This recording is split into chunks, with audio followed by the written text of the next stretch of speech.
അയോധ്യ ശ്രീരാമക്ഷേത്രത്തിലെ പ്രതിഷ്ഠാ ചടങ്ങ് ഈ മാസം 22-ന് ഉച്ചയ്ക്ക് 12:20 തുടങ്ങും. വാരണാസിയിലെ ഗണേശ്വർ ശാസ്ത്രിയാണ് മുഹൂർത്തം ഗണിച്ചത്.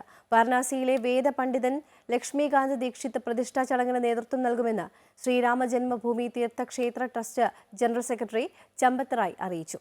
പ്രതിഷ്ഠാപൂജകൾ നാളെ മുതൽ തുടങ്ങുമെന്നും അദ്ദേഹം അറിയിച്ചു. അയോധ്യ ശ്രീരാമക്ഷേത്ര പ്രതിഷ്ഠാ ചടങ്ങുകളുമായി ബന്ധപ്പെട്ട മഹാപൂജകൾ ഈ മാസം 21 വരെ തുടരും. 22-ന് നടക്കുന്ന പ്രതിഷ്ഠാ ചടങ്ങുകൾക്ക് മുന്നോടിയായി ഈ മാസം 18-ന് വിഗ്രഹം ശ്രീലകത്ത് സ്ഥാപിക്കും. ശ്രീരാമന്റെ 5 വയസ്സ് പ്രായമുള്ള നിൽക്കുന്ന വിഗ്രഹമാണ് സ്ഥാപിക്കുക. കൃഷ്ണശിലയിൽ തയ്യാറാക്കിയ വിഗ്രഹമാണ്. 150-നും 200 കിലോയ്ക്കും ഇടയിൽ ഭാരമുള്ള വിഗ്രഹമാണ് സ്ഥാപിക്കുക. വാരണാസിയിലെ വേദപണ്ഡിതൻ ലക്ഷ്മികാന്ത് ദീക്ഷിത് പ്രതിഷ്ഠാ ചടങ്ങിന് നേതൃത്വം നൽകും. പ്രാണപ്രതിഷ്ഠാ സമയത്ത് പ്രധാനമന്ത്രി നരേന്ദ്രമോദി ശ്രീലകത്തുണ്ടാകുമെന്ന് Shri Ram Janmabhoomi Teerth Kshetra trust general secretary Champat Rai അറിയിച്ചു.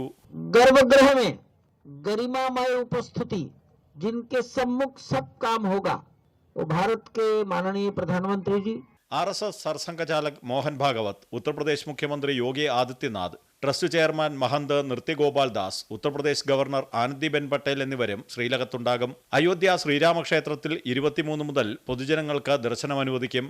അമൃത ന്യൂസ്, ന്യൂഡൽഹി.